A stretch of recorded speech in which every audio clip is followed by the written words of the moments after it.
It is not outside the possibility to say, we cannot rebuild this. This is going to cost multi-trillions, that's with a T, of dollars, and take decades. Could they put it as a no human habitation zone for rewilding, and that is going to be the first flag in the ground of this is the first rewilding project in America? Is this a try to set up a zone in a section of a state where no humans will be allowed back in there? We've seen these maps. Look for that red and the yellow map.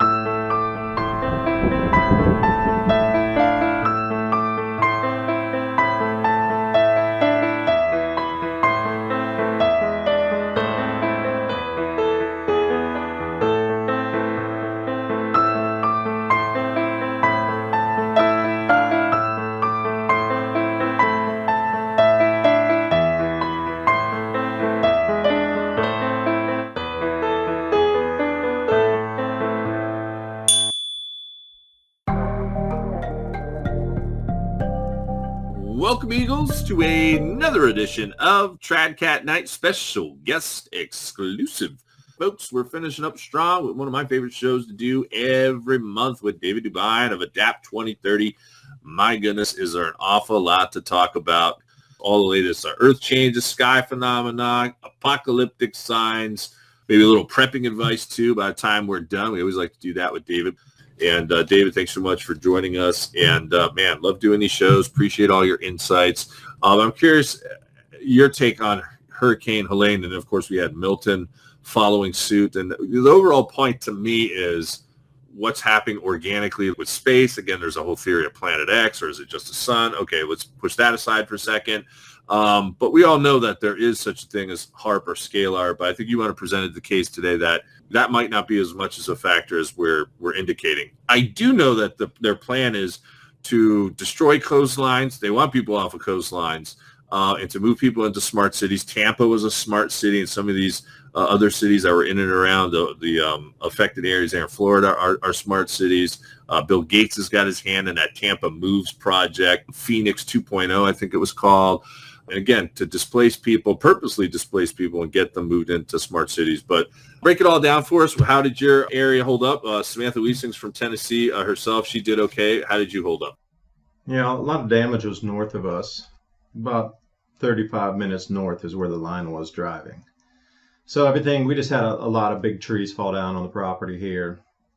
Didn't get too much flooding. I mean, there was still lots of rain, but over the year prior to this, we had the most rain that had fallen in a single evening of 6.5 inches in one evening, and that broke the 1880 record. So after that flood, I was able to see what flooded, and then after that, bump up my flood control on the property here, especially around the barn, and making sure there's a way for water to go around the house versus pooling where it was. And but if it would have been more than that, it probably would have overwhelmed. Like some of those places in North Carolina got 30 inches. 6 inches is a lot, but 5 times more than that in a single evening. I don't care what you put out to try to control the flooding. And that Phoenix 2.0, I'm gonna split a hair with you. That thing was 15 years old. So that study and all that stuff about Phoenix 2.0, they didn't do that like last year and try to run a simulation 2 years ago. That thing was put out like 15 years ago, in like the 2007 era, something like this. Yeah, that's a really old one. A lot of people grasping onto it, trying to connect dots that just aren't there. And this is the whole thing that I have been noticing, that everybody is jumping on any bandwagon that they can because they're so angsty that whatever's going on in our world right now, everybody's latching on to anything and everything to explain away the crazy weather madness that's happening. Because I don't know if it's a psychological thing where people need to put a causation to it, so they're just making causations out of thin air, literally, just trying to make something so there's something to hold on to for some belief system that it's the government doing all this versus natural changes. Because I'm telling you, if you understand we're in a cycle that is a natural cycle, and then there's really very little humanity can do to stop the continuing amplification and wiping out of our crops, our infrastructure, our economy from amplified weather fronts and storms and just extremes, droughts, floods, whatever form that takes. It is just at the beginning of the amplification. And I don't know if people are trying to do something in their mind to try to give themselves more safety, like, we can stop it, it's the government, versus being, This is a natural cycle that the sun's driving this thing. You don't have a chance of slowing it down. Pro Clear Cleanse is the most powerful spray cleaner on the market today. No elbow grease necessary. Pro Clear Cleanse cuts through grease and grime like a chef's knife. Finally, the one cleaner that can do it all. Powerful surfactant cleaning technology cleans ovens, glass, porcelain, even polished wood. Environmentally friendly, less packaging and waste with no harsh smells, pet safe, child safe. 5 tablets equals 1 bottle of traditional cleaner. It's 5 months of cleaning for a fraction of the cost. Behold the grease-erasing power of Odor Crush. Simply drop a tablet into your bottle of warm water and shake it so it is evenly diluted. Spray the surface you want cleaned. Let set longer for tougher grease. Take a paper towel or a reusable cloth and wipe. Done and done. One of the best things about Pro Clear Cleanse, it's you can take it anywhere. Hiking, camping, or on vacation. Without having to buy or bring cleaner, you can store the same potential in the tablets, then just add water and bam, you have a bottle of cleaner. Order now and make life a little easier and cleaner. I just don't know why everybody's latching on to some of these far-fetched ideas.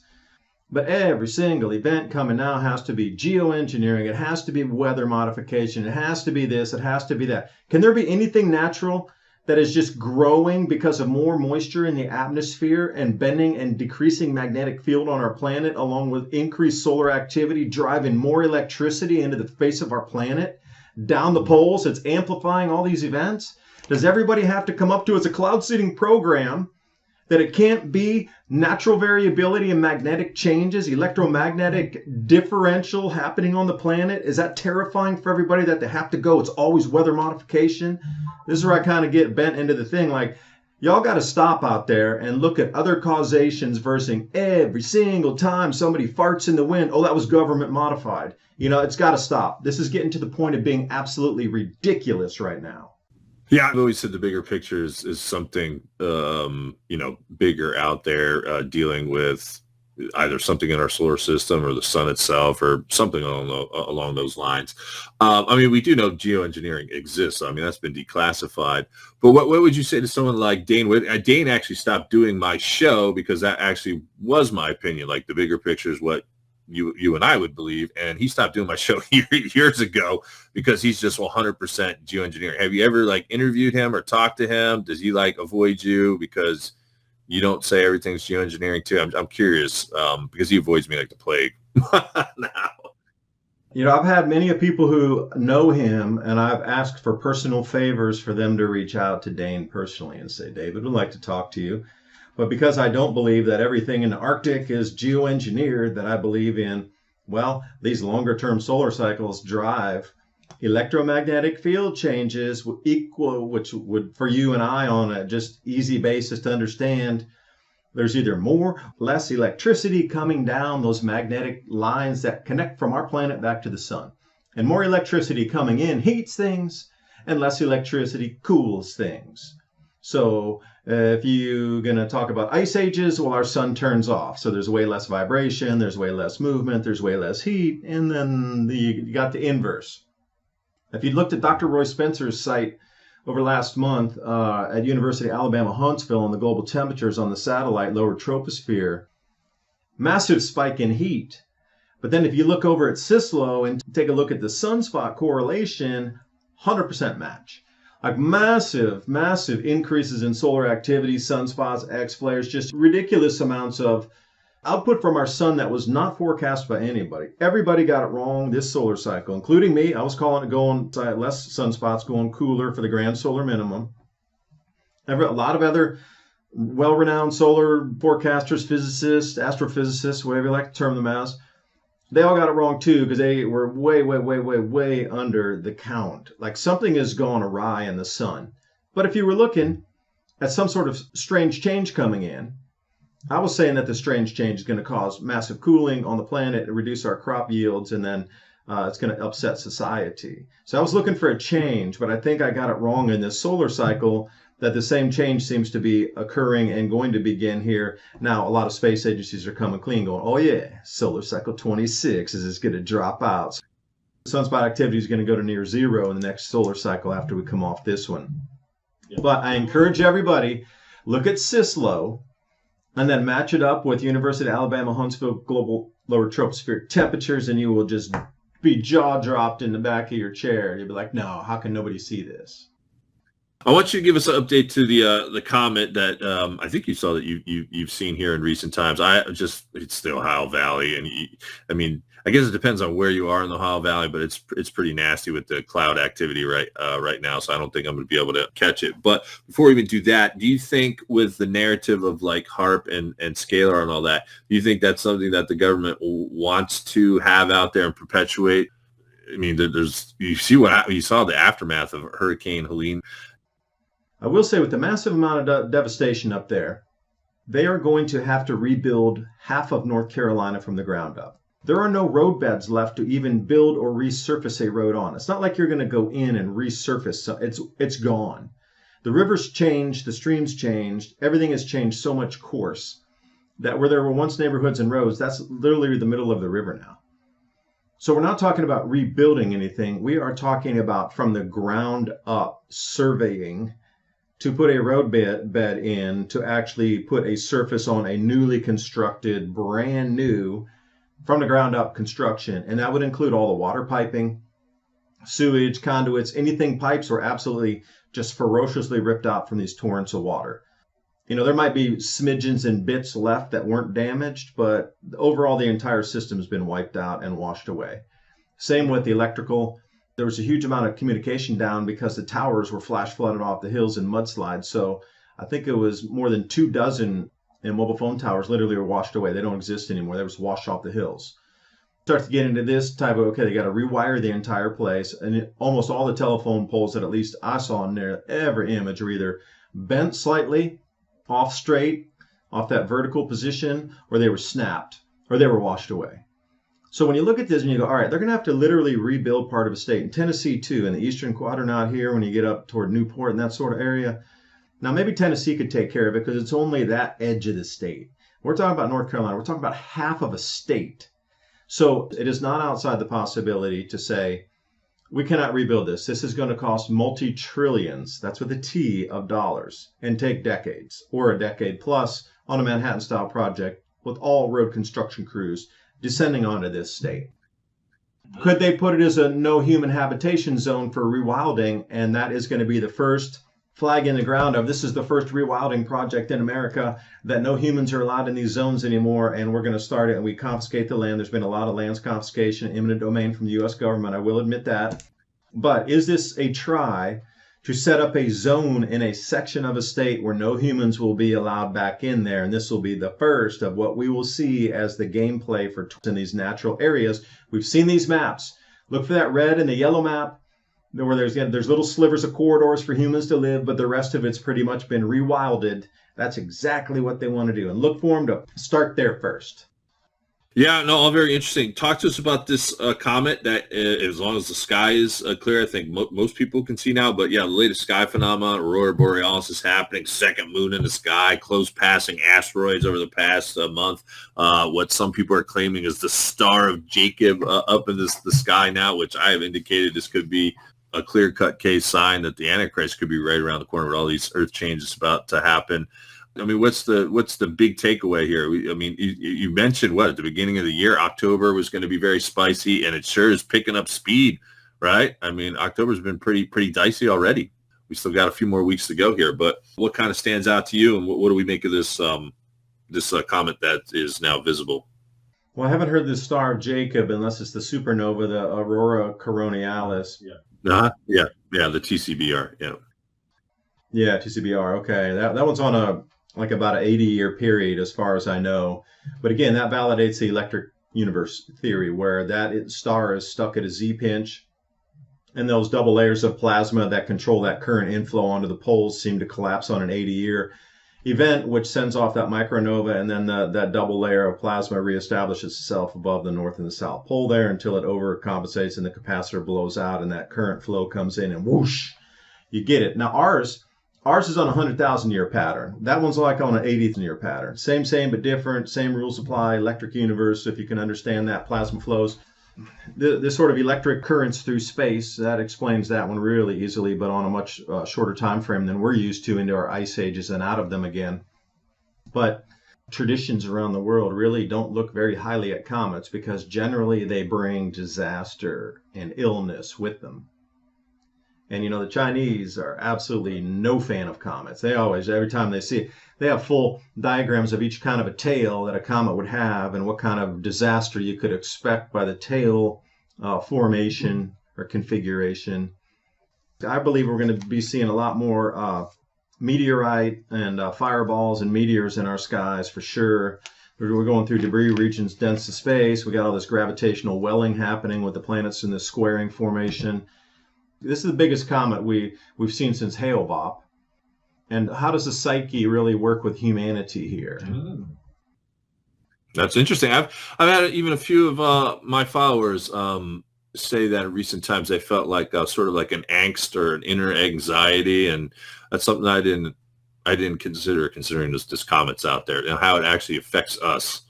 Well, I don't know if it's electrical. Sorry, Eric, I didn't mix it up, but I don't know if it's electrical or if it's just they're seeing it and it's spooking them because that's literally in our DNA. When you see comets, you run for the hills.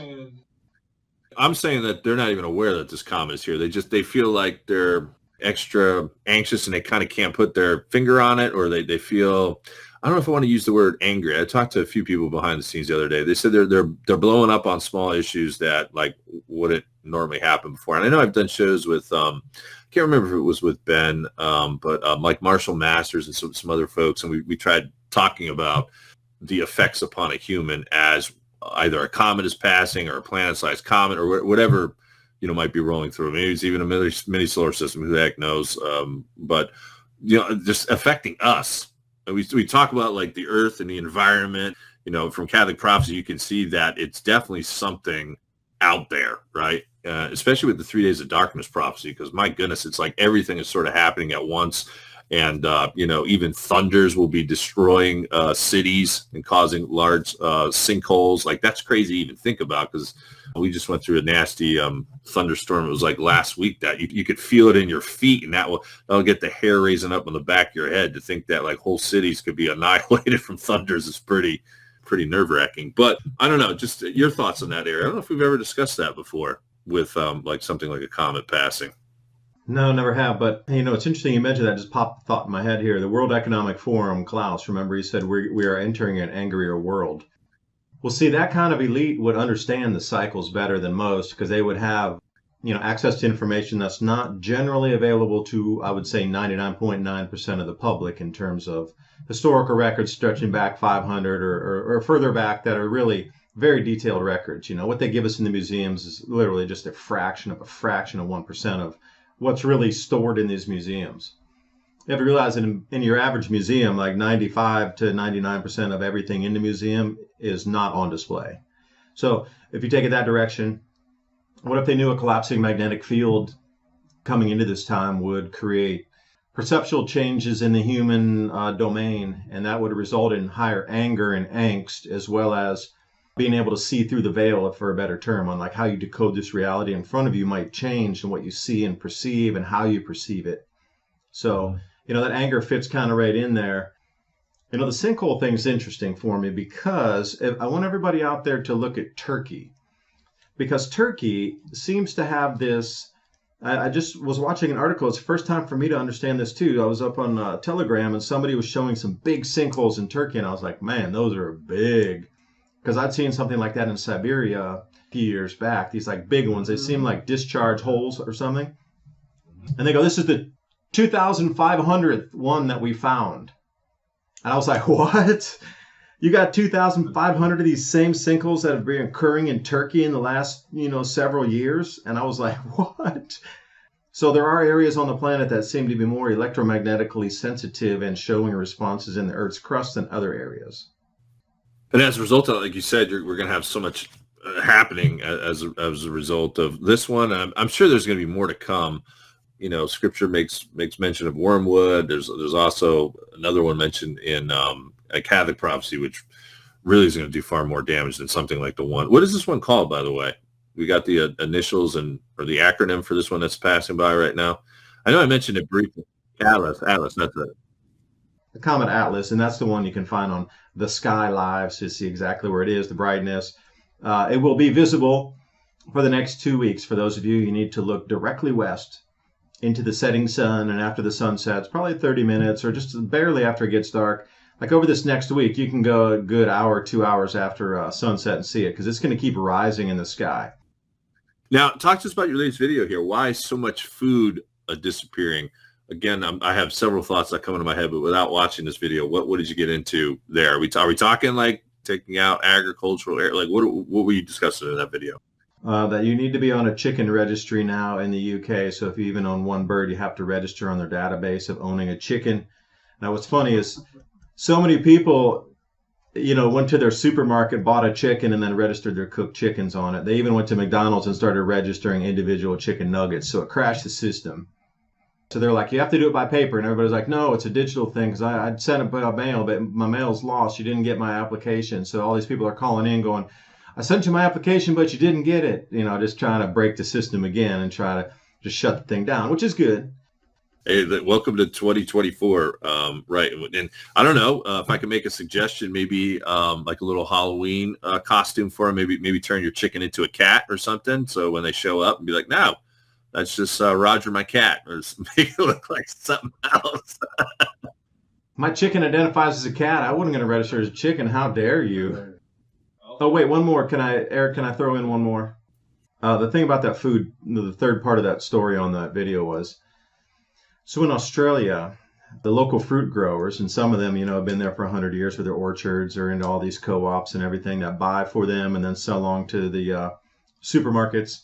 Suddenly the supermarket just said, no, we don't need your peaches anymore or your pears. So they cut the pear orders 60%, and that's across Australia. And then they cut the peach orders 40%. So we don't need your peaches. People are worried about saving money, so we don't need your peaches. And then they bought it from China and South Africa and shipped it on a boat to get it into Australia to undercut the local growers. And then they have the audacity to blame the price-conscious consumer as the problem. I'm like, wait, that's not the problem. Your central banking policies are the problem. And that was the whole thing about it. And I'd seen the same thing in British Columbia where the co-op growers, this was apples, again, they just said, no, we don't need any more of your apples. And it was like 2 weeks before harvest season, so everybody brought on extra help. And they're like, no, we don't need your apples because we're going to get them all from overseas now. But they didn't tell anybody until 2 weeks before the harvest began.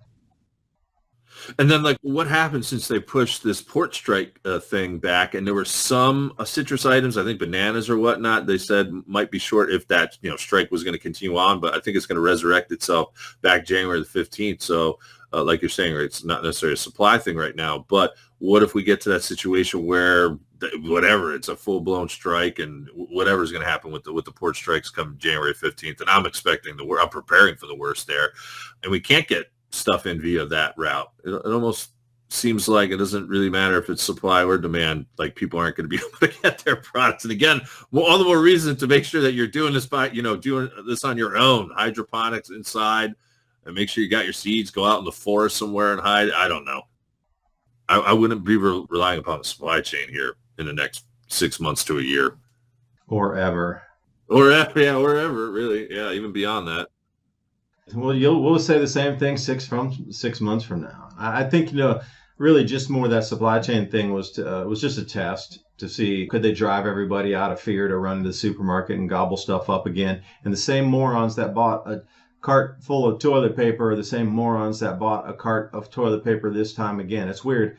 You see the same images, and I could have actually spliced those side by side of the COVID buying, of the port strike buying, and you really, without putting dates on them, you wouldn't know which one was which one.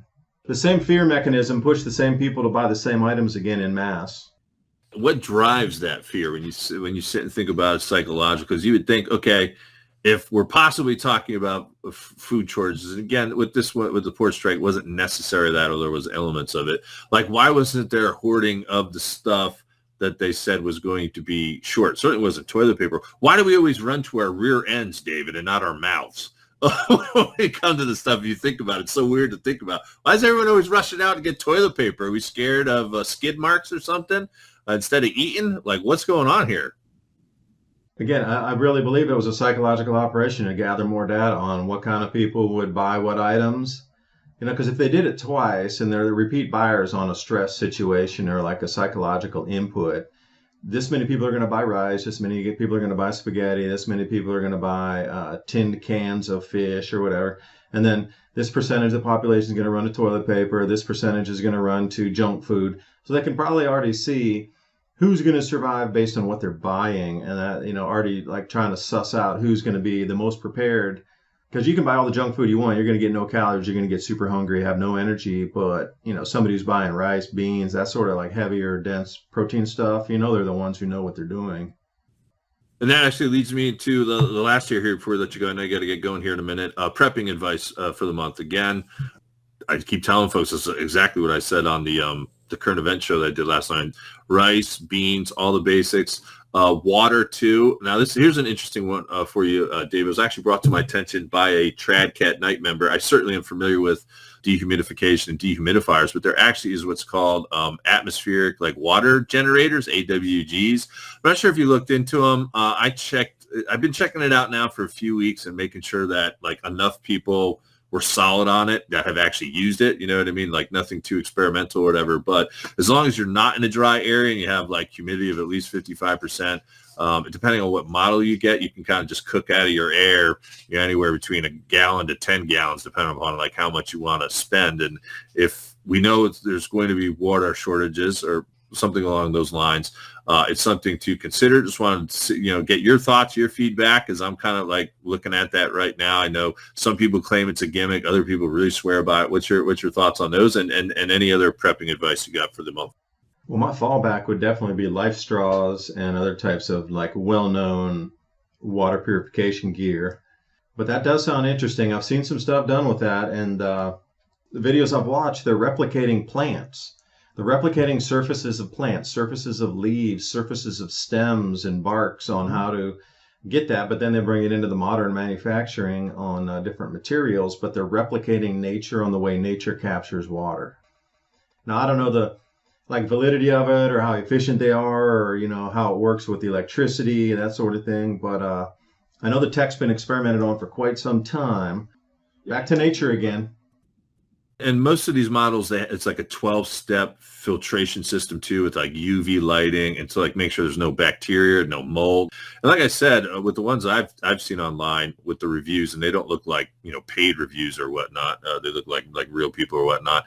Most people seem to be very pleasantly surprised by it to be the type of thing. So I might give it a go with that as sort of like a last resort. That's not a first line of defense for me. It'd be like a last line of defense for me. But if you didn't have any way of capturing water, in those months where you got humidity up, you could produce, a decent amount, gallons of water in your own home without having to have to leave. So something to look into. Yeah, and also one last thing, pet food and pet supplies. You're really going to need to take care of your pets, especially have dogs that are going to help you watch your property. Like, not a lot of people think about that, but they're going to be hungry too. And if you got limited food, we better stock that stuff up first. You need them for your security. They're better than an alarm system, I'll tell you that for sure. The dental sticks too, stuff for dental, make sure, the manicure and stuff, make sure you got all the implements that you would need, any of the grooming stuff, like all of it, not just food, but take care of your pets. I'm right there with you for sure.